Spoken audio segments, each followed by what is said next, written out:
Hi, everyone. Welcome back to Eagle Forum's Capitol Hill Update. I'm Tabitha Walter, the Political Director of Eagle Forum.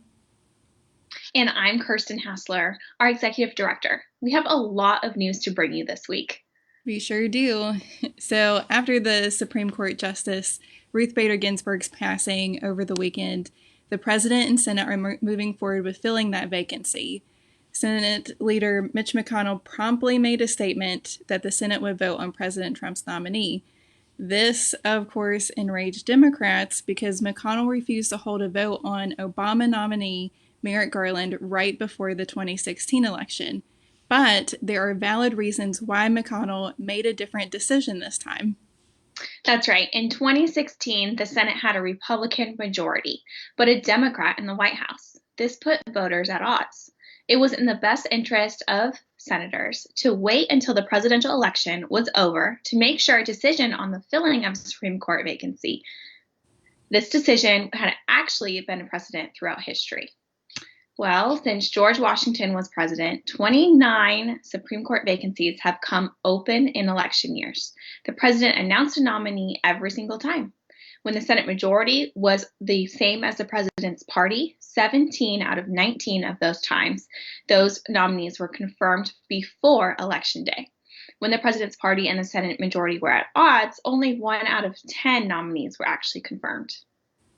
The Constitution gives the President and Senate full authority to do this.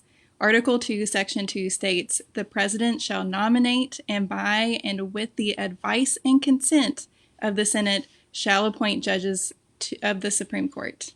It is the duty of the President to nominate and the duty of the Senate to decide whether or not to hold a vote, period.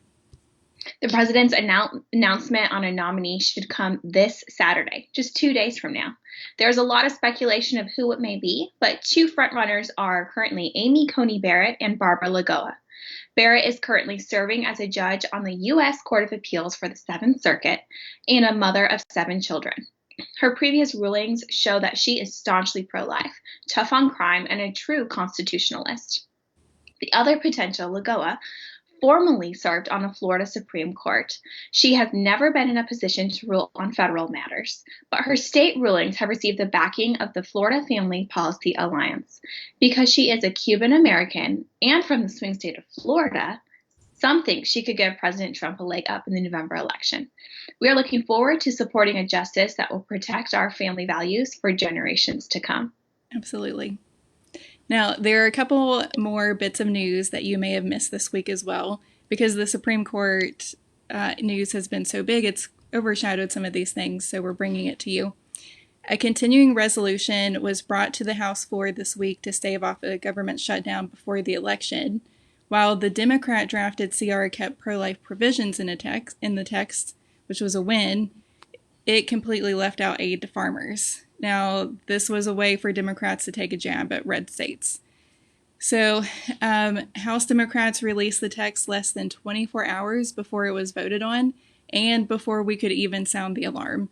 So, unfortunately, it passed and is headed towards the Senate. And we'll be monitoring that progress and keeping you up to date on that. Hopefully, it's not a less than 24-hour notice next time. Yeah. But let's end on a good note. We received word yesterday that President Trump plans to sign an executive order to protect babies born alive during an abortion procedure.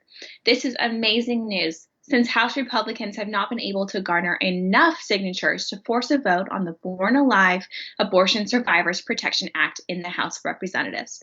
The order would also direct more money toward neonatal care. We are waiting to see the text of this order, but the president is expected to sign it anytime. Yep, that's such good news. So to make sure you don't miss important news items like this, please consider signing up for our weekly emails and alerts, as well as our monthly Eagle Forum report that is sent directly to your mailbox. Next month's Eagle Forum report is on the Democrat and Republican platforms and on voting, so you don't want to miss that information, especially right before the election. Thank you so much for tuning in to our live Capitol Hill update. We will plan to see you next week at this time at 2 p.m. Eastern. See you then.